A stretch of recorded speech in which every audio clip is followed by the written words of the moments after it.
Maria, during the Olympics, we're watching things we normally don't watch, figure skating being one of them. How do you score on figure skating?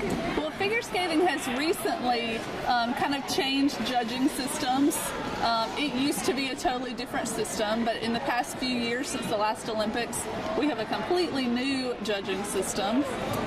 And what they do with this judging system, each jump is awarded a certain base point value, and how good you perform the jump determines whether you get more points or less points. So just because you landed a jump doesn't mean you got every single point allowable on that element. You have to land it, you have to have speed, flow, height, everything. So when they say they stuck the jump, that doesn't mean it was what they needed to win. They still had to have everything building up to it. That's correct. And they make it look so effortless. The level of execution on each jump counts also, not just if you landed it. Like in soccer, you get points. You scored a goal, you got the points. It's pretty clear, black and white. In skating, it's a lot of opinions, you know, how good a certain judge thought that you performed an element. Or how difficult it looks. Yes. Now, many of our Olympians, they start out at 3 and 4 years old learning how to skate.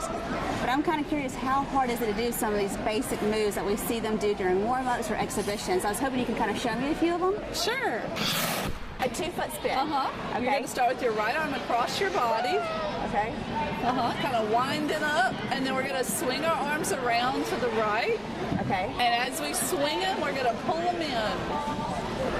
And we spin. I can't spin around. One direction feel more natural, or with the other direction? If you do the left arm and swing them that way. Oh, safe. I've got this part down. And we swing them to the left and pull them both in. Yeah. That's right. I made it. That's a few steps above the class, the basic one class that we started with today. Here, pull your hands in. Once you let it go, you want to pull them into so it spins. Okay. Yes, that's right. Hey, I made it all the way around. Okay. And then after that, we advance them to a 1-foot spin, where we just lift our leg up right next to the other one. 1-foot spin.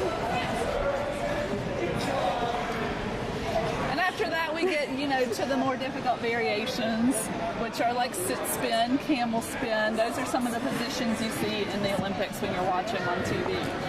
So the 1-foot spin, that's higher up thing. Yes, that's the next step after the 2-foot spin. 2-foot spin. The same level that we learned the 1-foot spin, we also learn what's called a spiral, or an arabesque, for those of you that are familiar with ballet. And we make them practice that on both feet.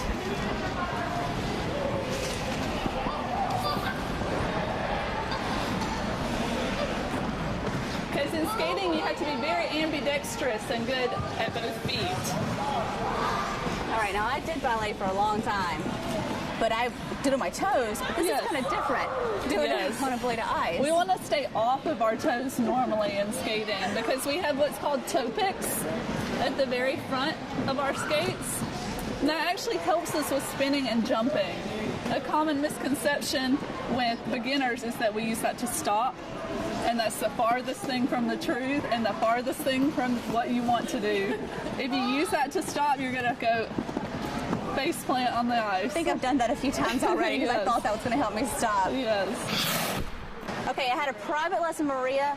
I think I can do this. I think I can compete in the Olympics. So I'm going to go change.